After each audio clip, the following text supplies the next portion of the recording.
Hi, I'm sitting here this afternoon with Frank Hamilton, the Governmental Affairs Oversight Committee Chair, and my name is Melissa Walls. I'm the Seguin, Guadalupe County Governmental Affairs Subcommittee Chair. We are here today to discuss some of the propositions on your ballot. Amendment number 1 is the constitutional amendment permitting a person to hold more than one office as a municipal judge at the same time. Supporters of this amendment say a number of smaller municipalities lack individuals willing or qualified to serve as a municipal judge, which impedes the ability to deal with cases such as ordinance violations and fine-only misdemeanors.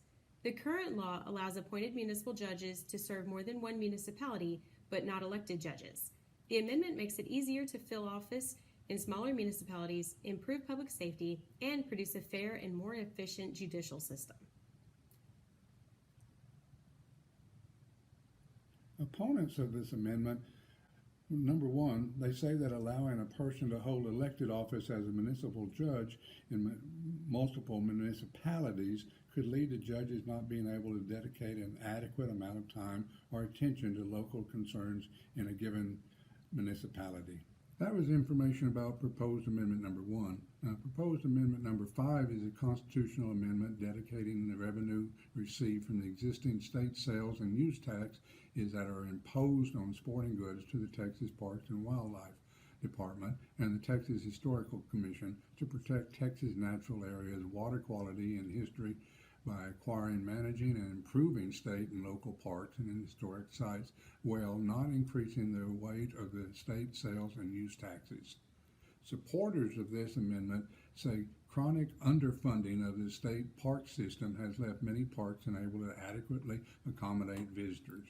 The amendment will help to ensure that our parks have the resources they need to adequately fund deferred maintenance projects, ensure visitor safety, and expand to meet the needs of a growing population. Ensuring that the Texas Historical Commission continues to receive appropriate sporting goods sales tax revenue will afford the Commission the ability to properly manage and maintain the many historic sites under the Commission's control. Opponents say that providing for the automatic appropriation of sporting goods sales tax revenue deprived the legislature of the ability to elect to use a portion of that revenue for other purposes determined by the legislature to be as important to the state as parks and historic sites, such as balancing the state's budget or responding to an emergency. Now, proposed amendment number 6 states that the constitutional amendment authorizing the legislature to increase by $3 billion the maximum bond amount authorized for the Cancer Prevention and Research Institute of Texas. Supporters of this proposed amendment say that increasing the amount of fund funding available for the Institute is essential to ensuring the Institute maintains its status as a national leader in cancer research and prevention. The Institute programs have helped improve health outcomes, produced numerous positive economic benefits, and generated billions of dollars in state economic activity. Opponents of this proposal and number 6 say that doubling the size of the original commitment of taxpayer money for the Institute and duly increases state debt.